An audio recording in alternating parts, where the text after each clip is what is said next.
Today we have two new bases for you guys that include the new defense building from the June update. Starting off with this base here, we do have the new hook tower and a bit of a kill zone at the top side of the base. We got a couple of replays. Let's take a look and see how it does.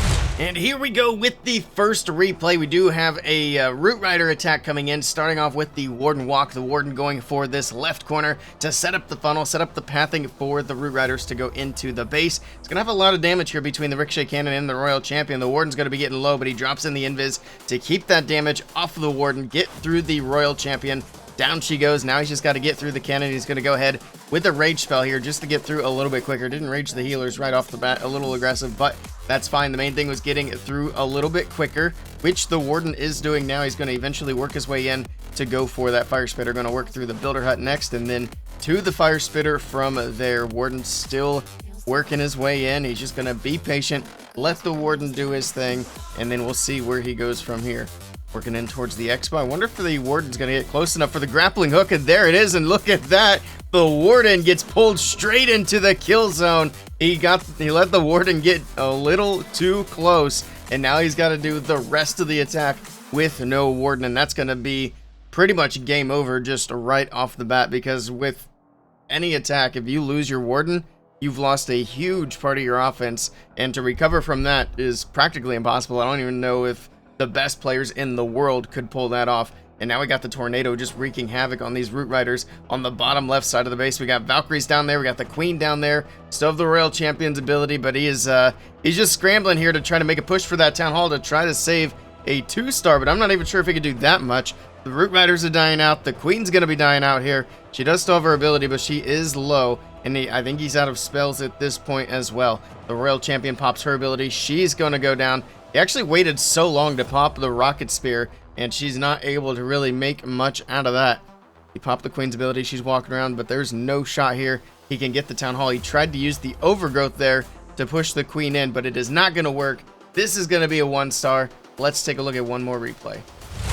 And here we go with the next replay. This time around, it is going to be a Royal Champion charge into Dragon, something that we still are going to see quite a lot. The Royal Champion starting off with the Rocket Spear, and then he's got the Invis to do back-to-back Invis. No Fox on this one.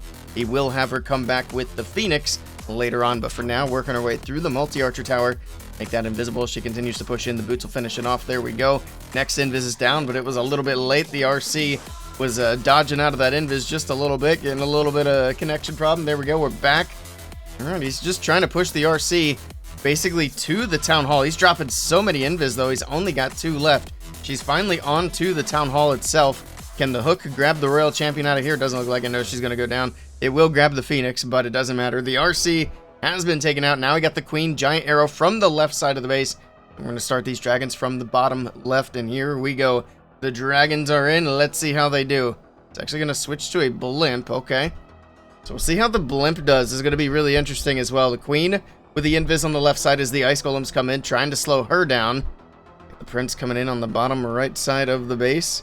Oh, he's got the Fox on the Prince. I was going to say, why is the Prince invisible? That is that's a highly unusual combination. You don't usually see the Fox and the Prince together. In fact, I think it's the first time I've seen it. The Fox does go down to the ground Expo, but Dragon's getting caught up in the Tornado. He still has yet to send the Blimp. There it is. Okay. I'm not sure if he's popped. Looks like he has popped the Warden's ability already, but it was a little bit earlier on. Blimp still flying through. It's going to get hit by this hook and get stunned. Eventually, it's taking a long time to shoot. There we go.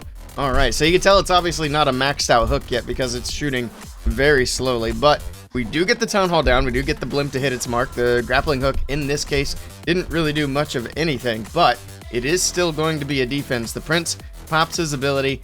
We still have that Fire Spitter up and firing away, and I think the Prince is pretty much all that's left. He takes on the enemy Queen. He's gonna go down. This will be a defense. Let's take a look at the next base.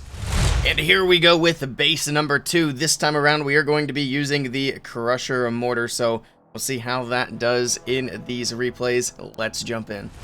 And here we go with the first replay for this base. It is going to be a Dragon attack, so I'm curious if the Crusher Mortar is even going to have any sort of impact on this attack whatsoever, because obviously the Crusher Mortar does not target air troops, but we do have a Blimp coming in.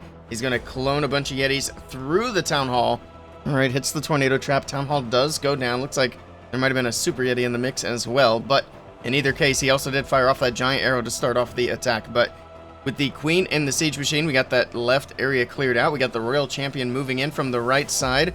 So we'll see if she takes any damage from that mortar as she makes her way in. But we do have that Tesla farm over there that's going to slow her down a bit once they do activate. And there we go. She's going to start pulling the Teslas. Drops in the next invis. So she'll be able to get through the monolith. No issues here. I got 2 more invis. There's the next one. And then after that, she's going to start taking damage. But she's able to get through that new defense. So we're not going to get to see it in action on this replay. But we'll see how this base holds up anyway. It's more so about the base in its entirety.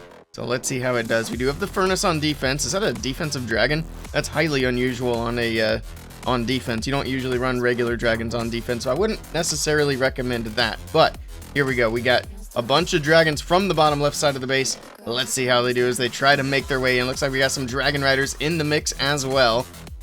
All right, pops that warden's ability, keeps him protected for that initial push into that first layer. Pushing into a lot of defenses, so good call. The prince still working onto the right side of the base. Still has his ability intact. With this sweeper, that's going to be a bit of an issue. I guess he must have missed it with the giant arrow at the start of the attack. But the dragons still working their way through the core. They are taking some damage from these multi-infernos, finding the red air bombs through the middle as well. The dragons are low, and they're going to be fizzling out quickly here as they make their way into the middle of the base. He probably should have popped that prince ability a while back. I'm assuming he's got the dark orb on. He does indeed. And I'm not sure why he didn't pop it earlier. He's got just a few dragons left at this point. The prince goes down to ability.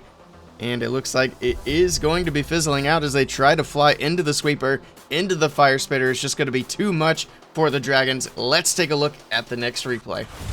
And here we go with the final replay of the video. This is going to be a root rider attack, so we should be able to see the new defense in action, especially since he's not starting the royal champion in that area. We'll get to see how it does against these root riders. And again, keep in mind, these are not maxed out defenses, so it'll be interesting to see how they perform.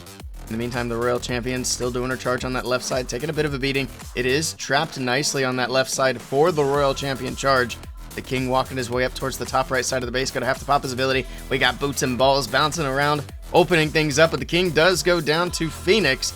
He actually hasn't gotten close enough. There we go, finally activating that defense. Not that it matters, he's already pretty much dead at this point. The Phoenix goes down. Now we got the queen with the siege barracks on the left side, and we're going to try to push these root riders right down the middle of the base. Here we go. We'll see how they do. The town hall firing some shots off. We've got the gear tower on the top side, and we got the troops splitting up. We didn't really get a very good funnel set on this attack, so we got all the Valkyries going up to join with the queen, and then we got all the root riders moving into the core of the base. They at least have the royal champion for a little bit of support there, at least for now. Again, we got the dragon on defense. Maybe not the best choice for defensive CC, but we'll see how it does. And we got that furnace there as well.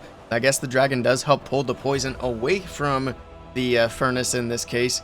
Troops still pushing their way in. The crusher mortar getting some shots in. It looks like it's getting frozen and it goes down. So again, we don't get to see a whole lot out of that in particular, but the base as a whole is looking very good. We got the Tesla farm doing work on the back end. Got the multi-archer tower. The overgrowth on the left side will be wearing off, and there it is. And that's going to be a lot of defensive damage coming in onto this army. We still have pretty much just the root riders on the right side. They still have the royal champion.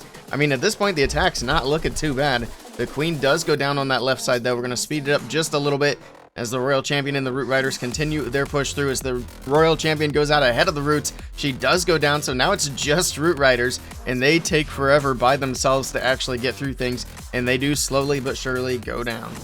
Be sure to check out the WBB socials on screen. Thank you guys for watching, and we'll catch you all next time.